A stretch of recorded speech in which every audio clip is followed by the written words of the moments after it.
El invierno sobre la Recoleta tenía un peso casi litúrgico aquella mañana. Las calles estaban cubiertas por un manto de neblina espesa y el mármol del viejo edificio, la mansión de los abuelos, brillaba bajo un cielo sin sol, como si ocultara una tristeza antigua. Desde fuera, el asilo parecía un palacio, columnas neoclásicas, jardín con rosas blancas perfectamente alineadas, portones de hierro forjado. Pero al cruzar las puertas, el aire se volvía frío y estéril. Las paredes olían a desinfectante y resignación. El silencio era tan fuerte que incluso los pasos sonaban como una falta de respeto. Allí, entre sábanas impecables y miradas perdidas, la soledad tenía forma de lujo. Rodrigo Salazar entró rodeado de fotógrafos, asesores y un séquito que murmuraba elogios preparados. Vestía un abrigo de lana italiana y un reloj de oro que atrapaba la luz como una medalla de guerra. Caminaba erguido, con el rostro entrenado para no sentir, fingiendo empatía ante los flashes. Era el día de su campaña humanitaria, un gesto caritativo cuidadosamente programado para limpiar su imagen. A su alrededor, los ancianos lo observaban desde la distancia, con curiosidad y miedo. Él no los veía, solo veía la cámara. En su mente, ese lugar era un escenario, no un refugio. El director del asilo hablaba sin parar, enumerando donaciones y cifras. Rodrigo asentía con una sonrisa vacía, calculando cuántos titulares obtendría al día siguiente. Todo en él era control. Desde la forma en que ajustaba el nudo de su corbata hasta la distancia exacta que mantenía de las sillas de ruedas. Pero algo, una vibración leve, comenzó a quebrar su compostura. Un sonido suave, casi imperceptible, se filtró por un pasillo lateral. Una voz anciana, temblorosa, que entonaba una melodía de otra época. Los ejes de mi carreta, la canción de su infancia olvidada. Rodrigo detuvo el paso. Su respiración cambió. Miró hacia el origen de esa voz con una inquietud que no entendía. Uno de sus asistentes trató de guiarlo hacia la sala principal para las fotos, pero él levantó la mano, ordenando silencio. Las notas de aquella samba seguían flotando, quebrando algo que llevaba años blindado dentro de él.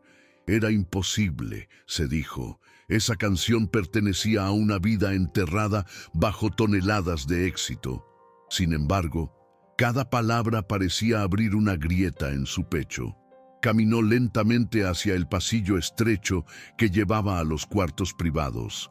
El lujo arquitectónico se desvanecía en ese tramo. Las luces eran más débiles, el aire más denso.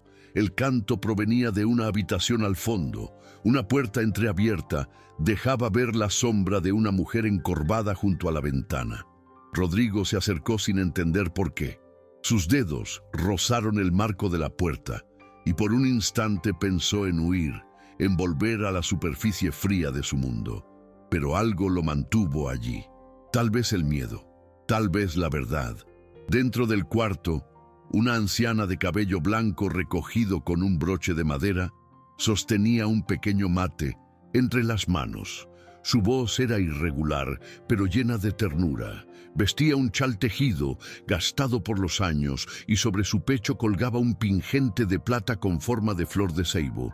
El reflejo de la luz sobre ese objeto lo cegó por un segundo, y cuando ella giró lentamente hacia él, el tiempo dejó de existir. Los ojos de la mujer eran el espejo de un pasado que él había jurado enterrar. Rodrigo sintió un golpe seco en el estómago. El aire lo abandonó. Su garganta se cerró y el mármol del suelo pareció ceder bajo sus zapatos caros. El eco de la canción se mezcló con el latido frenético de su corazón. Por un instante, el magnate desapareció. Solo quedó un niño con miedo frente a una figura que encarnaba algo que no se atrevería a nombrar. Ella lo miró con dulzura y una desconcertante familiaridad, sin reconocerlo, pero percibiendo el temblor invisible que lo envolvía. Una cámara lo llamó desde el pasillo. «Señor Salazar, por aquí, por favor». le dijo un fotógrafo. Rodrigo no contestó. Dio un paso dentro del cuarto. El suelo crujió bajo su peso y el silencio volvió a imponerse. La mujer apoyó el mate en la mesita de noche y le sonrió, como quien recibe a un visitante esperado. Él quiso decir algo, pero ninguna palabra salió. Las paredes, los títulos, el dinero, todo parecía ajeno a ese instante. En su rostro aparecieron grietas invisibles. Los músculos de su mandíbula temblaron. Sin aviso, apoyó una mano en la pared para no caer. Sentía como si una corriente helada recorriera su cuerpo, paralizando cada gesto aprendido durante décadas. Por primera vez en años, no sabía qué hacer con sus manos, ni qué expresión usar para esconderse. La coraza del empresario comenzaba a romperse, dejando ver al hombre que había decidido olvidar su rostro original. Los focos del pasillo titilaron un segundo antes de apagarse parcialmente. El reflejo de la luz del pingente en el pecho de la anciana se proyectó sobre el suyo, mezclando pasado y presente. Y en ese instante, sin cámaras, sin testigos, el rey de la soja exhaló una respiración rota, lenta, llena de miedo. La melodía continuó en su cabeza, arrastrando con ella todo lo que aún dolía recordar. Aquella canción, aquella mujer, aquel frío, marcaban el principio de su derrumbe. ¿Desde qué parte del mundo estás viendo esta historia? Déjame un comentario y suscríbete para no perderte lo que viene. Rodrigo permaneció inmóvil en la puerta, con la mano aún apoyada en el marco. El cuarto de Clara era austero pese al lujo. Del asilo, una cama con sábanas blancas, una mesita con un jarrón de flores artificiales y una foto descolorida en la pared. Ella lo observaba con curiosidad, sin malicia, ajustando su chal sobre los hombros frágiles. El pingente de ceibo brillaba tenuemente, capturando el poco sol que entraba por la ventana. Él tragó saliva, intentando recomponer su voz. «Disculpe la interrupción, señora», murmuró finalmente, pero su tono era forzado, como si cada palabra le costara un esfuerzo físico. Clara sonrió con calidez, invitándolo a pasar con un gesto de la mano. «No hay interrupción en un lugar como este. Siéntese, mozo, el frío se mete en los huesos». Rodrigo dudó, mirando hacia el pasillo donde sus asistentes esperaban con impaciencia. Pero algo en esa voz lo obligó a avanzar. Cerró la puerta a medias y se sentó en la única silla, torpe, con las rodillas casi tocando las de ella. Sus zapatos italianos contrastaban con el piso desgastado. Por primera vez en décadas sintió el peso de su propia presencia. «¿Qué la trae aquí?», preguntó él, aunque ya intuía la respuesta. Clara suspiró mirando el pingente entre sus dedos. «Mi hijo. Dijo que volvería pronto. Han pasado, ¿cuántos años? 30, tal vez. Pero el tiempo pasa diferente cuando uno espera». Sus manos, marcadas por callos antiguos, temblaban ligeramente. Rodrigo sintió un nudo en la garganta. Recordó esas mismas manos amasando pan en una cocina de adobe bajo un cielo de pampa interminable. Pero apartó el pensamiento, como siempre hacía. El pasado lo asaltó sin piedad. A los 25 años, Rodrigo, entonces un joven llamado Mateo Mendoza, había huido de la estancia familiar en Santa Fe. Su madre, lavandera y cocinera para los peones, representaba todo lo que él odiaba: la pobreza, el barro, la risa simple de los humildes. «Voy a Buenos Aires a buscar fortuna», le había dicho esa noche de tormenta, con una mochila raída al hombro. Ella lo abrazó, llorando, y le dio el pingente de ceibo como amuleto. Él nunca miró atrás. En la ciudad reinventó su vida. Cambió de nombre, falsificó papeles, se casó con Isabel, una heredera de porteña fina estirpe. Compró su primer campo de soja con préstamos usureros y astucia implacable. A los 40 era millonario, a los 50 un imperio. Pero cada noche, en su mansión de Palermo, el vacío lo devoraba. Bebía solo, mirando el techo, temiendo que si paraba, el olor a tierra mojada lo alcanzaría. Ahora Frente a Clara, esa armadura se resquebrajaba. Ella notó su palidez.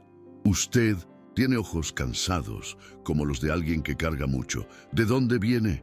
Rodrigo bajó la mirada, tocando involuntariamente su corbata. De lejos, de un lugar con mucho viento y poco perdón. Clara asintió, como si entendiera. La Pampa.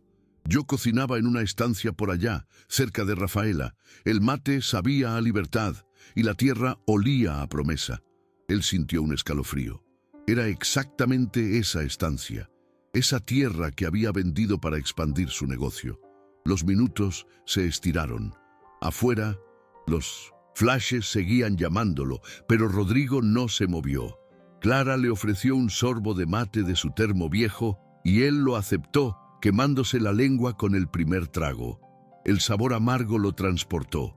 Mañanas de infancia, risas compartidas, el calor de un fuego improvisado. ¿Por qué canta esa samba?, preguntó con voz ronca. Ella rió suavemente. Porque me trae recuerdos buenos. Mi hijo la tarareaba mientras jugaba en el barro. Dijo que sería grande algún día. Rodrigo sintió lágrimas picar en sus ojos, algo inédito. Se levantó abruptamente, pero Clara lo retuvo con una mano en el brazo. No se vaya aún. Hay algo en usted que me calma. Él se sentó de nuevo, derrotado. Por primera vez contó fragmentos de su vida. La soledad de las galas, las reuniones con socios que lo miraban como a un depredador. Ella escuchaba, asintiendo, sin juzgar. El dinero compra paredes altas, pero no calidez, dijo ella al fin. La conexión creció en silencio. Rodrigo miró sus manos, tan parecidas a las suyas, en los callos escondidos bajo manicure. Recordó las cartas que nunca envió, las visitas postergadas. Su imperio valía $500 millones, pero en ese cuarto valía nada. Clara tosió levemente, un sonido seco que lo alertó. ¿Está bien?, preguntó él. Ella sonrió. El corazón late, eso basta. De pronto, un asistente irrumpió. Señor, las fotos. Rodrigo lo ignoró. Espere afuera. El hombre obedeció atónito. Clara lo miró con ternura. Es usted un buen hombre, pese a todo. Esas palabras lo desarmaron. Se arrodilló junto a la cama, rompiendo todo protocolo. Señora, ¿quiere salir de aquí? Venga conmigo. Ella parpadeó sorprendida. ¿Por qué yo? Él no contestó. La ayudó a levantarse, envolviéndola en su abrigo. Sus piernas flaquearon, pero él la sostuvo con firmeza. En el pasillo, flashes estallaron. Asesores protestaron. «Esto no estaba en el plan», gritó Isabel por teléfono. Rodrigo colgó sin responder. La llevó al auto blindado, ignorando el caos. Clara, en el asiento trasero, tocó su mejilla. «Tienes el mismo cansancio que mi hijo antes de partir». En la mansión de Palermo, el contraste era brutal. Mármol italiano, cuadros de arte moderno, sirvientes discretos. Clara entró temblando, mirando todo con ojos maravillados. Rodrigo la instaló en la suite principal, ordenando ropa nueva y un médico privado. Pero Isabel llegó furiosa, con tacones resonando. «¿Quién es esta mujer? ¡Estás loco!». Él la enfrentó por primera vez. «Es importante. Punto». La noche cayó, pesada. Rodrigo veló el sueño de Clara desde un sillón. Su mente bullía, vergüenza por el abandono, terror a que su farsa se destapara. Los socios llamaban cuestionando la locura. «Estás arriesgando todo por una vieja», le dijo uno. Él colgó, exhausto. Clara murmuró en sueños. «Mateo, no te vayas». El nombre lo golpeó como un rayo. Al amanecer, Clara empeoró. Fiebre alta, tos profunda. El médico diagnosticó neumonía agravada por estrés emocional. «Necesita hospital», dijo. Rodrigo la cargó en brazos hasta la ambulancia privada, corriendo contra el tráfico porteño. En el hospital italiano, los tubos y monitores la rodearon. Él se quedó solo en la sala de espera, con las manos temblando. Su mundo se reducía a esa habitación. Isabel irrumpió, histérica. Esto arruina nuestra imagen. Los medios ya hablan de la misteriosa anciana. Rodrigo la miró con frialdad. Si no lo entiendes, vete. Ella dudó, viendo algo nuevo en él. Vulnerabilidad real. Los socios enviaron un ultimátum. Vuelve al negocio o perdemos contratos. El teléfono vibraba sin cesar. Clara estabilizó, pero débil. Rodrigo entró, tomando su mano fría. No la dejaré sola, juró en silencio. Ella abrió los ojos. Gracias, mozo triste. Me recuerdas a casa. La tensión crecía. Su pasado lo perseguía, el presente lo juzgaba. Pero en esa quietud hospitalaria, el vínculo se fortalecía, tejiendo una red que lo obligaba a enfrentar quién era realmente. La prensa acechaba afuera, flashes perforando la noche. Un reportero gritó: «Salazar, explique a la abuela misteriosa». Él ignoró todo, sentado junto a la cama. Internamente el conflicto rugía, amor filial contra vergüenza social. Clara dormía, ajena, pero su presencia lo transformaba. La decisión de confesar pendía como una espada. ¿Te está gustando esta historia? Deja un like y suscríbete al canal. Ahora continuamos con el vídeo. La habitación del Hospital Italiano de Palermo era un cubo de luces frías y pitidos constantes. Clara yacía conectada a monitores, con una máscara de oxígeno cubriendo su rostro arrugado. El pingente de ceibo descansaba sobre su pecho, el único toque de calidez en ese entorno estéril. Afuera, la lluvia de invierno azotaba las ventanas, reflejando el caos interno de Rodrigo. Él caminaba de un lado a otro, con el traje arrugado y los ojos enrojecidos por noches sin dormir. Los médicos entraban y salían, murmurando pronósticos reservados. Isabel había huido a un spa en Punta del Este, dejando mensajes furiosos sobre divorcio y escándalo. Los socios enviaban correos. «Tu fortuna está en juego, Salazar. Vuelve a la razón». Pero Rodrigo los borraba uno a uno. Frente a la cama de Clara, nada importaba. Su mano temblaba al rozar la de ella, fría como el mármol de Recoleta. «Resiste, por favor», susurró, sintiendo el peso de 30 años de silencio aplastándolo. Un médico jefe se acercó, con expresión grave. «Señor Salazar, su estado es crítico. Neumonía bilateral complicada por edad avanzada. Necesitamos su autorización para intubarla». Rodrigo negó con la cabeza furioso. «No, quiero estar solo con ella». Despidió a todos con un gesto imperioso, cerrando la puerta con llave. El silencio cayó, roto solo por el zumbido de las máquinas. Se arrodilló junto a la cama, rompiendo por completo la imagen del magnate.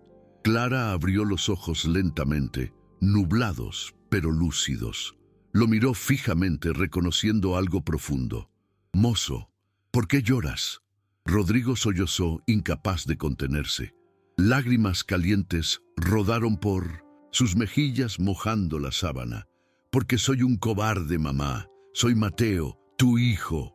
La confesión salió como un torrente, rompiendo la presa de décadas. Ella parpadeó, procesando, mientras el monitor aceleraba su bip. «Te fuiste aquella noche de tormenta. Dijiste que serías grande. Lo fuiste, pero volviste». Su voz era un hilo, pero cargada de perdón. Rodrigo negó, apretando su mano. «Me escondí, cambié de nombre, vendí la estancia por soja, me casé con dinero para olvidar el barro. Te abandoné en esa pobreza porque me avergonzaba ser el hijo de la lavandera». Las palabras dolían como cuchillos, pero liberaban. Clara extendió una mano temblorosa, tocando su rostro barbudo. «El amor de madre no pide títulos ni fortunas, solo que vuelvas». Él rompió en llanto abierto, el primer llanto real en 30 años. Su cuerpo se sacudió, liberando el nudo de culpa que lo había asfixiado. «Perdóname, mi imperio es polvo sin ti». Ella sonrió débilmente. «Ya perdoné, hijo. El ceibo florece en tierra. Es seca». El monitor pitó con urgencia. Rodrigo llamó a los médicos, pero no soltó su mano. «No te vayas ahora», suplicó. Los doctores irrumpieron, estabilizándola con inyecciones. Él retrocedió viendo su vida desmoronarse y reconstruirse al mismo tiempo. En ese instante de pánico, juró cambiar. Vendería acciones, restauraría la estancia, honraría sus raíces. Clara estabilizó, mirándolo con orgullo. La lluvia cesó afuera. Rodrigo se sentó exhausto, con la cabeza en la cama. «Nunca más te dejaré sola». Ella asintió cerrando los ojos en paz. El clímax de su alma había pasado, la máscara caída, el perdón recibido. Afuera, el mundo seguía girando con chismes y negocios. Pero dentro, un hombre renacía. El pingente brillaba como una promesa cumplida. Los médicos confirmaron: pasó lo peor, descansará. Rodrigo besó la frente de Clara, sintiendo por primera vez paz verdadera. Su teléfono vibró con noticias, acciones cayendo un 5%, pero él lo apagó. Nada valía ese momento. La transformación era total. El rey de la soja ahora era solo un hijo arrepentido. Clara salió del hospital una semana después, con el color regresando a sus mejillas. Rodrigo la llevó directamente a la vieja estancia en Santa Fe, vendiendo el 40% de sus acciones de soja por $200 millones para restaurarla por completo. La mansión de Palermo quedó vacía. Isabel firmó papeles de divorcio en silencio, incapaz de competir con esa transformación.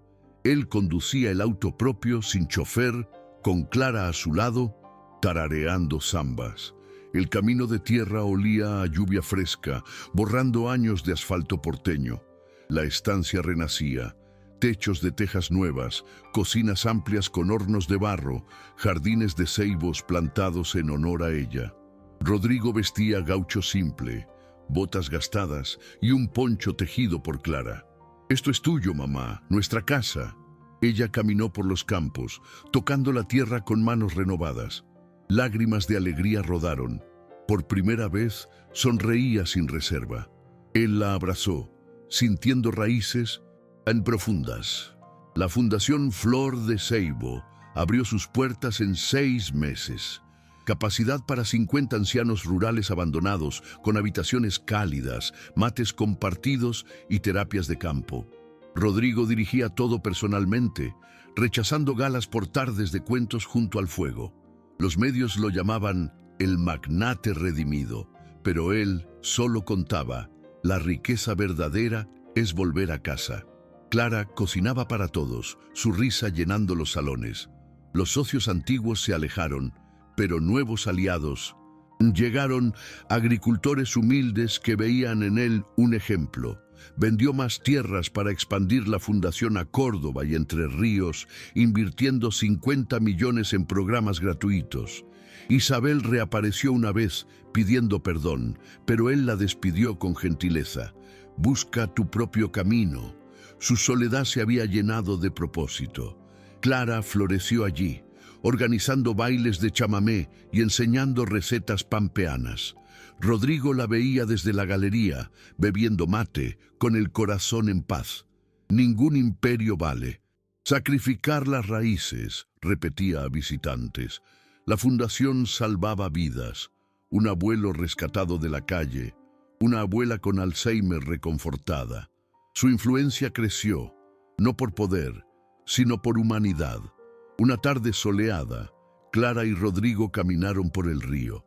Ella le dio un nuevo pingente idéntico al suyo. «Para que no olvides». Él lo colgó al cuello, jurando transmitirlo. Los ancianos los rodeaban, formando una familia extendida. El frío de Recoleta era un recuerdo lejano. Ahora reinaba el calor humano. La fundación prosperaba. Donaciones voluntarias cubrían gastos y Rodrigo donaba su salario mensual. Clara, a sus 83, planeaba un huerto comunitario. «La vida es sembrar, hijo». Él la sentía, transformado. El gigante emocional que siempre había sido. Visitas semanales de ex-socios mostraban respeto nuevo. «Nos inspiraste», decían. Rodrigo sonreía. «El perdón es la mejor cosecha». Clara lo observaba orgullosa, sabiendo que su teimosa esperanza había ganado. El sol se ponía sobre la pampa, tiñendo el cielo de rojo ceibo. Rodrigo y Clara brindaron con mate. «Al futuro», dijo él. Ella replicó, «a las raíces». La resolución era completa, de la frialdad al calor, del vacío a la plenitud. ¿Creen que el amor materno puede sanar cualquier herida? Dejen un corazoncito si sí, suscríbanse para más historias de redención y comenten, las raíces siempre vuelven si esta historia les tocó el corazón.